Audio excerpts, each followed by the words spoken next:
మెదక్ వెళ్దాం. మెదక్లో మా ప్రతినిధి సునీల్ లైవ్ లో సిద్ధంగా ఉన్నారు.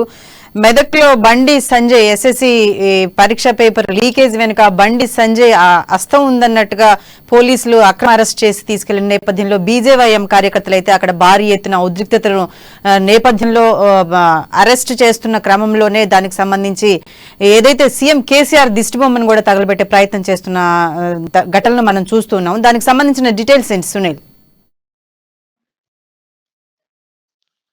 బీజేపీ రాష్ట్ర అధ్యక్షుడు బండి అక్రమ అరెస్టు నిరసిస్తూ ఉమ్మడి వ్యాప్తంగా బీజేపీ శ్రేణులు ఆందోళనకు దిగాయి. జిల్లాలో నారాయణఖేడ్ పట్టణంలో బీజేపీ రాష్ట్ర అధికార ప్రతినిధి సంగప్ప ఆధ్వర్యంలో బీజేపీ కార్యకర్తలు నాయకులు నిరసన కార్యక్రమం చేపట్టారు.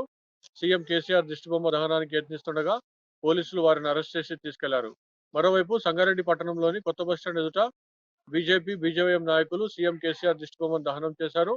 అదేవిధంగా సంగారెడ్డి, మెదక్, సిద్దిపేట జిల్లాలో బీజేపీ శ్రేణులు పెద్ద ఎత్తున నిరసన వ్యక్తం చేశాయి.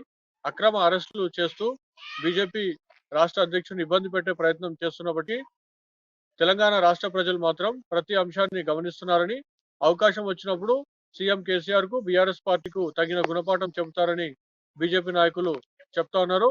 మరోవైపు ఉమ్మడి మెదక్ జిల్లా వ్యాప్తంగా బీజేపీ శ్రేణుల ముందస్తు అరెస్టులు కూడా ఉదయం పూట కొనసాగాయని చెప్పవచ్చు. మరోవైపు బీజేపీ నాయకుల ఆందోళన నేపథ్యంలో సంగారెడ్డి, మెదక్, సిద్దిపేట జిల్లాలో పోలీసులు ప్రధాన రహదారిపై ప్రధాన కూడళ్ల వద్ద గట్టి బందోబస్తును ఏర్పాటు చేశారు. మరోవైపు బీజేపీ రాష్ట్ర అధికార ప్రతినిధి సంగప్ప మాట్లాడుతూ రాబోయేది తెలంగాణ రాష్ట్రంలో బీజేపీ ప్రభుత్వం అని, కేసీఆర్ నీచపు రాజకీయాలకు పాల్పడుతున్నారని చెప్పి సంగప్ప విమర్శించడం జరిగింది. మరోవైపు ప్రశ్నించే గొంతుకలను తెలంగాణ రాష్ట్ర ప్రభుత్వం, సీఎం కేసీఆర్ అణగదొక్కే ప్రయత్నం చేస్తున్నారని, కానీ ఇవి మాత్రం వచ్చే ఎన్నికల్లో పనిచేయవని, ప్రజలంతా బీజేపీ వైపు ఉన్నారని చెప్పి రాష్ట్రంలో కాషాయి ప్రభుత్వం ఏర్పడడం ఖాయమని చెప్పి బీజేపీ నేతలు చెప్తా ఉన్నారు. టీఆర్ఎస్ నాయకులు పోలీసులు కలిసి, బీఆర్ఎస్ నాయకులు పోలీసులు కలిసి చేస్తున్న